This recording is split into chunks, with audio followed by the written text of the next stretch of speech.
আমার ছোট্ট রান্নাঘরে তোমাদের সবাইকে স্বাগতম। তো আজকে কিন্তু পৌষ সংক্রান্তি, আর পৌষ সংক্রান্তির দিন আমার এই ছোট্ট রান্নাঘরে পিঠে পায়েস হবে না, সেটা কি কখনো হয়?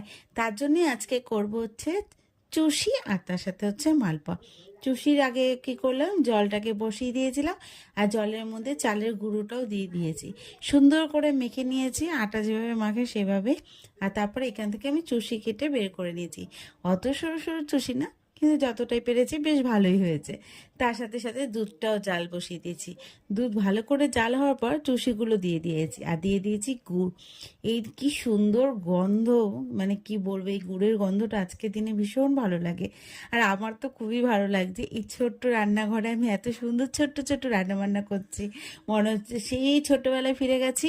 যত যাই হোক না কেন ভীষণই ভালো লাগে, যতই বড় হই ছোটবেলার জিনিসগুলো পেতে বেশি ভালো লাগে। তোমাদের কেমন লাগে সেটাও কিন্তু জানাবে। তো আমার চুষি এদিকে কিন্তু কমপ্লিট হচ্ছে। তার সাথে সাথে আমি চালের গুঁড়ির সাথে একটু সামান্য দুধ আর তার সাথে গুড় একটু মাখিয়ে নিলাম, ভাবলাম মালপোয়াও বানিয়ে নিই।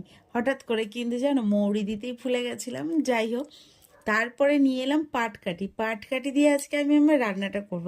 প্রথমে মোমবাতি দিয়েই করছিলাম, তারপর আবার ইচ্ছে হলো পাটকাঠি দিয়ে করে দেখি তো কেমন লাগে। বেশ ভালো লাগছে কিন্তু ব্যাপারটা। আর তোমাদের কেমন লাগলো আমার এই মিনি ব্লগটা দেখতে, মিনি কিচেন ব্লগটা দেখতে?